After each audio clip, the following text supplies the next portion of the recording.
श्री कृष्ण का माधुर्य कर्म, जप, योग, ज्ञान, विधि, भक्ति, तपस्या एवं ध्यान आदि साधनों से प्राप्त नहीं होता, दुर्लभ है।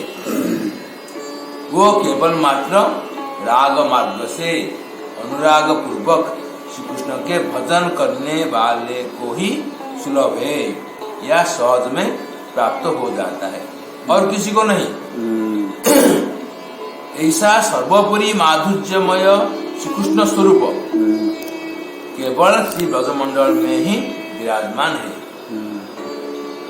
वो स्वरूप परम ऐश्वर्य माधुर्यमय है एवं समस्त दिव्य गुणों का समुद्र है।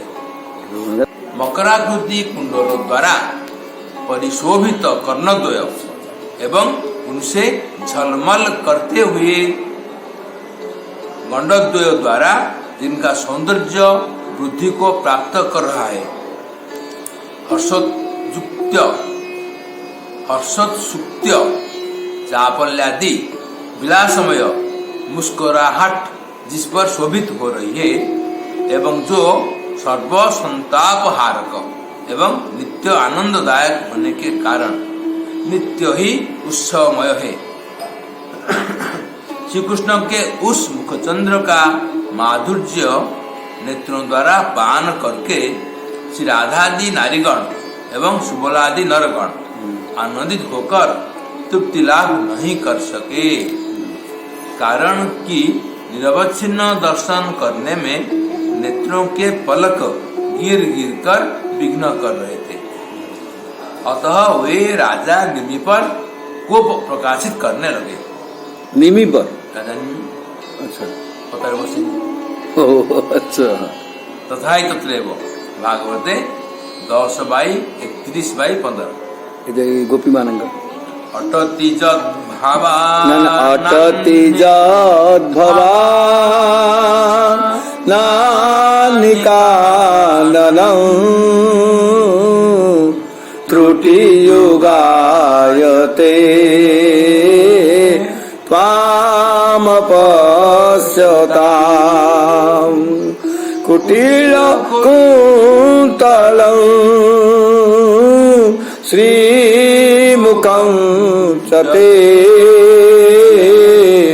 जड उदीक्षता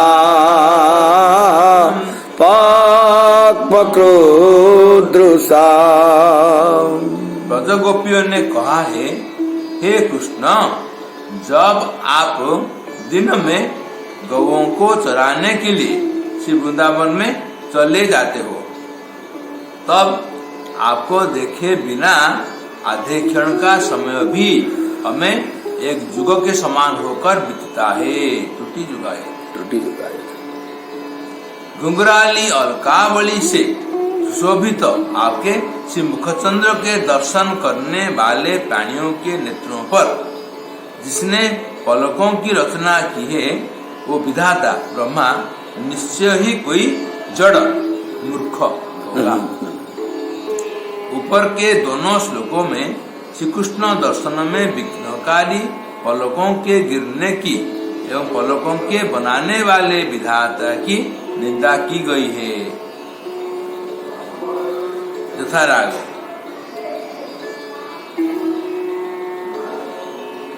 काम गायत्री मंत्र रूप हय कृष्ण स्वरूप शारद 24 अक्षर तार हय से अक्षर चंद्र हय कृष्ण करी उदय त्रिजगत कैल काममय। पूर्वोक्त दोनों श्लोकों का अर्थ आस्वादन करने के लिए काम गायत्री इस त्रिपदी में प्रकाशित करते हैं। मंत्र रूप काम गायत्री श्री कृष्ण का स्वरूप है। काम गायत्री के 24.5 अक्षर होते हैं। वे सब अक्षर चंद्र रूप होकर श्री कृष्ण देह में उदित होकर त्रिभुवन को काममय कर देते हैं, अर्थात त्रिभुवन को श्री कृष्ण कामनामय कर देते हैं। ठीक है। कामदेवाय विद्महे पुष्पबाणाय धीमहि तन्नो अनंगः प्रचोदयात्। यह मंत्र रूप काम गायत्री है। इसे श्री कृष्ण का स्वरूप कहकर वर्णन किया गया है। कारण यह है कि नाम, मंत्र, विग्रह तथा स्वरूप ये चारों एक ही रूप होते हैं। गान या जप करने वाले की जो त्राण व रक्षा करे उसे गायत्री कहते हैं। प्रत्येक देवता का मंत्र और गायत्री होती है। किसी देवता की प्राप्ति के लिए उसी देवता के मंत्र तथा गायत्री से उसकी पूजा करनी पड़ती है। श्रृंगार रसराज मूर्ति अपराकृत नवीन मदन रूप मदन मोहन श्री कृष्ण की गायत्री का नाम काम गायत्री है। इसी काम गायत्री से ही उनकी उपासना होती है। यह काम गायत्री वैदिक जप्य गायत्री का ही रसात्मक रूप है। इस मंत्र को श्री कृष्ण गायत्री न कहकर काम गायत्री क्यों कहा जाता है? श्री कृष्ण को काम नाम से क्यों अभिहित किया गया है? इस प्रश्न का उत्तर यह है कि कम धातु से काम शब्द निष्पन्न होता है। कम धातु का अर्थ स्पृहाय वो कामनाय होता है। इस प्रकार स्पृहणीय या कामना की वस्तु को काम कहा जाता है। मुक्त प्रगृहावृत्ति से व्यापक अर्थ काम शब्द का होता है सर्वश्रेष्ठ काम्य वस्तु। सौंदर्य, माधुर्य, वैदग्ध्यादि गुणों से श्री कृष्ण ही सर्वश्रेष्ठ काम्य वस्तु है। अतः श्री कृष्ण ही वस्तुतः काम है। किंतु यह सर्वश्रेष्ठ काम्य वस्तु प्राकृत नहीं है। यह अप्राकृत काम या अप्राकृत मदन नाम से विख्यात है। अतः काम गायत्री से अप्राकृत मदन व श्री कृष्ण गायत्री का ही अभिप्राय है। इस काम गायत्री का जप करने से श्री कृष्ण की कामना उत्पन्न होती है। इस मंत्र के जप के साथ इसके अर्थ की चिंता भी साथ साथ करने से श्री कृष्ण का माधुर्यमय रूप चित्त में समुज्वल रूप से स्फुरित होने लगता है। अतः मंत्र के जप से पहले ही काम गायत्री के जप की व्यवस्था है।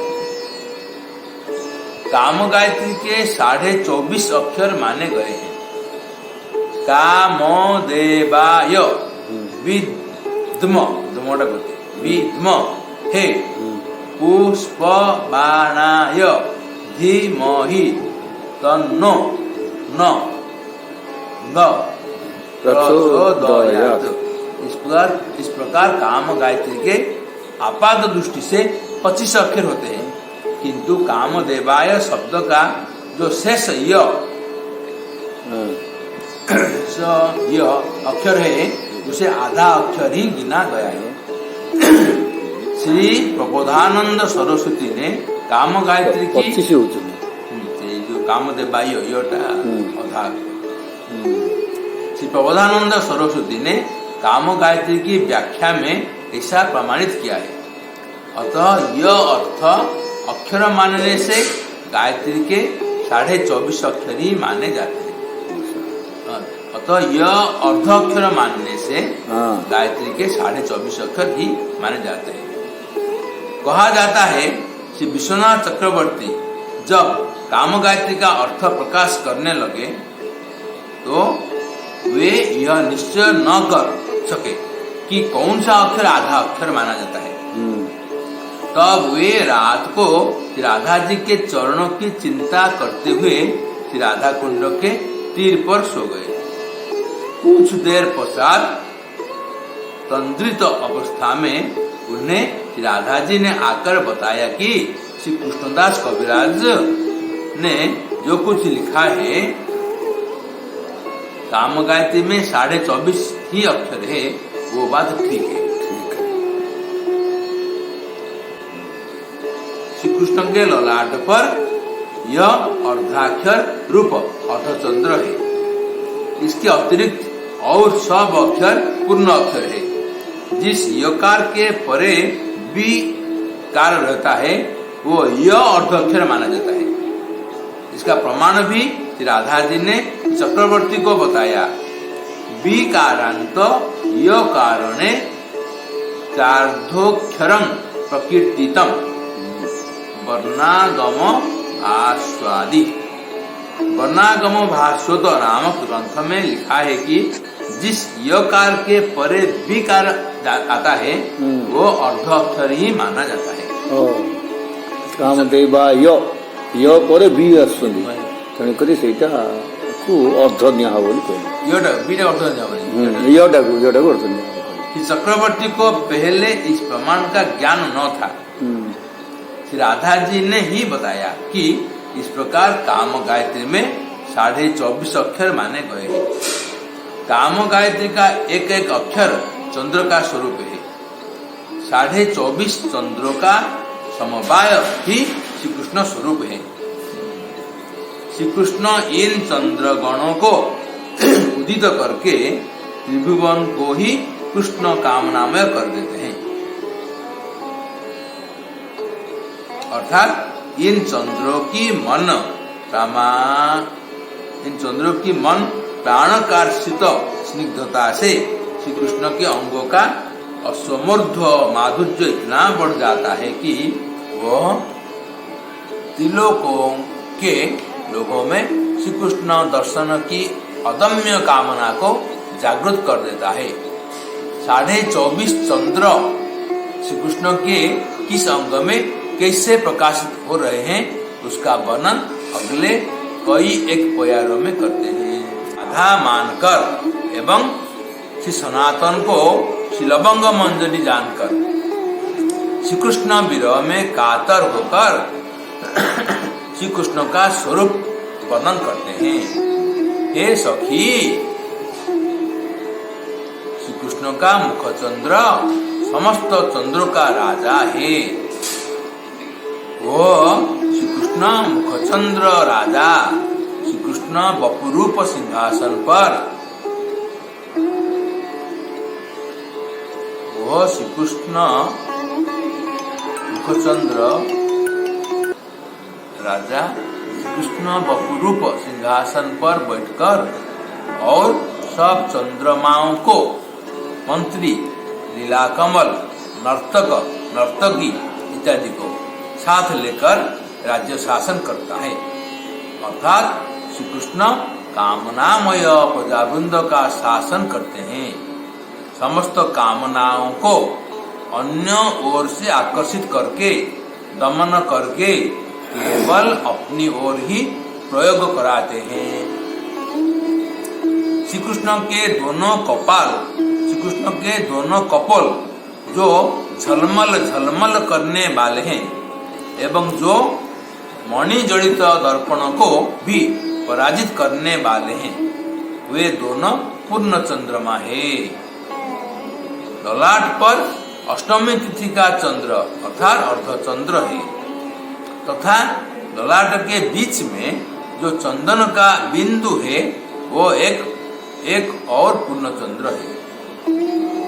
ललाट के बीच में जो चंदन का बिंदु है वो एक और पूर्ण चंद्र है। हाथों के 10 नख चंद्र बंसी के ऊपर नृत्य करते हैं। मुरली की तान ही उनका गीत है। चरण के 10 नख चंद्र नीचे नृत्य कर रहे हैं और नुपुरों की ध्वनि ही उनका गान है। ऊपर मकराकृति कुंडल मुख संचालन करने से नृत्य करते हैं।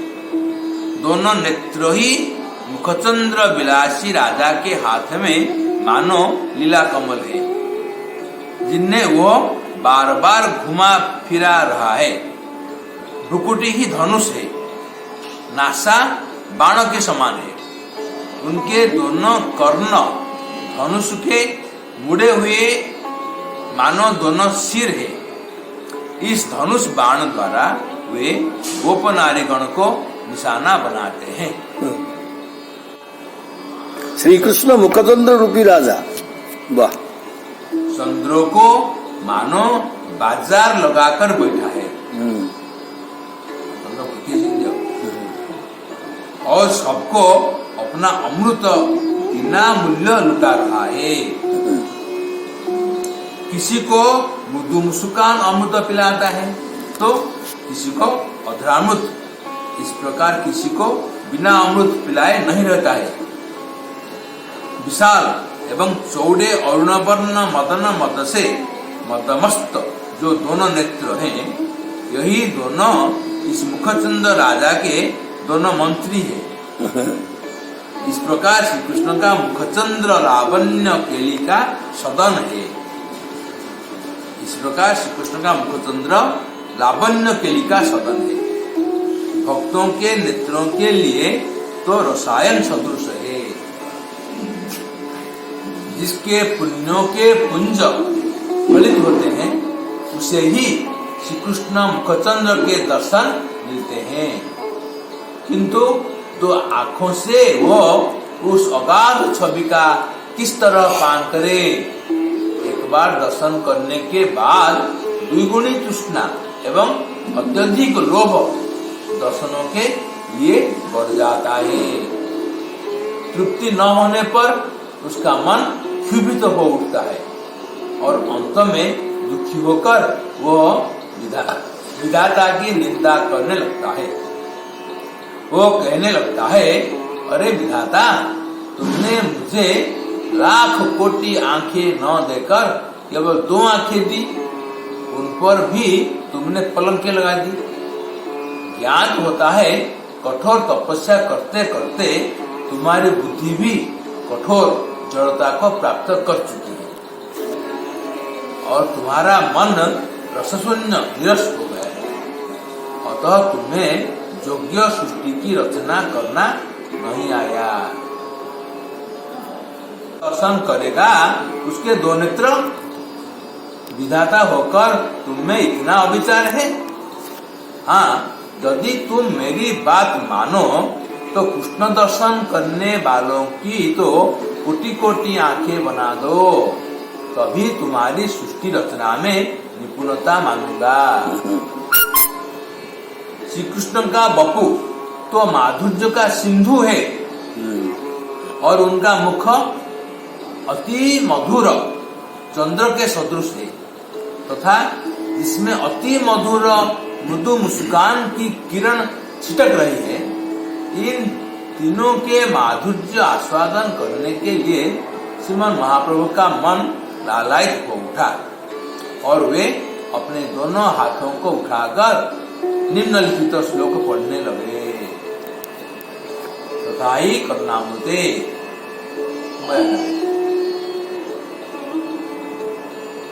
मधुरं मधुरं वपुरस्य विभोर मधुरं मधुरं वदनं मधुरं मधुगंधि मधुस्मित मेदतहो मधुरं मधुरं मधुरं मधुरं।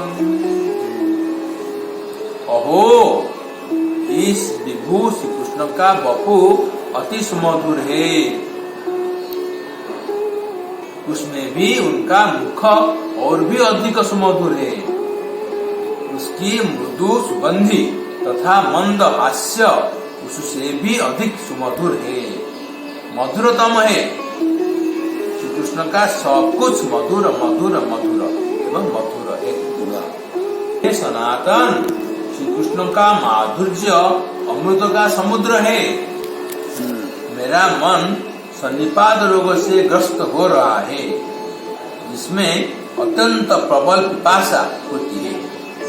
अतः वो समस्त माधुर्य सिंधु को ही पी जाना चाहता है। हाय हाय, किंतु मेरा अभाग्य रूप वैद्य मुझे एक बिंदु भी उसका पान नहीं करने देता। उससे सुमधुर, उससे भी सुमधुर, उससे भी अति सुमधुर है। अपने एक कण से ही त्रिभुवन में व्याप्त होकर 10 दिशाओं को माधुर्य सिंधु के प्रवाह में सराबर कर रही हैं।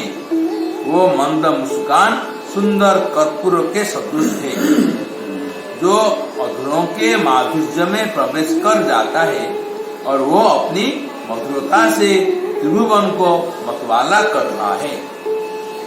किस प्रकार मतवाला कर रहा है? श्री कृष्ण की बंशी में जो छिद्र रूप आकाश है, उसका आकाश का गुण है शब्द। श्री कृष्ण की वह मंद हास्य युक्त अक्षर सुधा उस शब्द में प्रवेश करके ध्वनि रूप में परिणत हो जाती है। कृष्ण बंशी ध्वनि चारों ओर छा जाती है और ब्रह्मांड को फोड़कर वैकुंठ पर्यंत जाती है। वाह। और जगत वासियों के कान में तो जबरदस्ती प्रवेश कर जाती है, समस्त को मतवाला कर देती है और बलपूर्वक अपनी ओर आकर्षित कर लेती है, विशेषतः युवतीगण को। वो ध्वनि बहुत उद्धत है, अर्थात हिताहित ज्ञान शून्य पतिव्रता स्त्रियों के व्रत को भी भंग कर देती है। यहाँ तक कि पति अंक में से खींचकर उन्हें श्री कृष्ण को ले जाती है। वो वैकुंठ की लक्ष्मी गणों को भी जब आकर्षित कर लेती है, फिर उसके आगे गोपीगण की क्या चलती है? वो बंशी ध्वनि पति के आगे ही ब्रज गोपियों की निबी को ढीला कर देती है। निबी माने कौन? निर्विबंध पेटी गृह कामकाज का त्याग करा देती है। वाह। बरबस गोपीगण को वो बंशी ध्वनि श्री कृष्ण के समीप ले आती है। लोकधर्म, लज्जा, भय आदि समस्त ज्ञान उनका लुप्त कर देती है। वाह।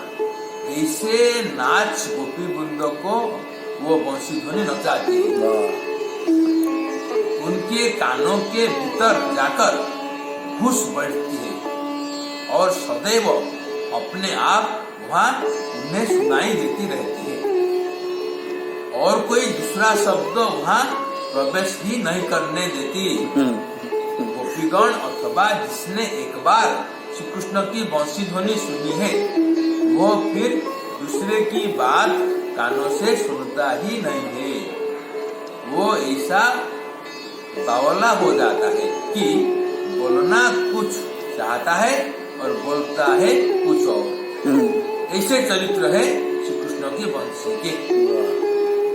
बंशी माधुर्य वर्णना करते श्री महाप्रभु इस प्रकार श्री कृष्ण की बंशी माधुरी को वर्णन करते करते प्रेमाविष्ट हो रहे थे। फिर उन्हें बाह्य ज्ञान हुआ और वे कहना तो कुछ और चाहते थे, परंतु तो कुछ और कहने लगे।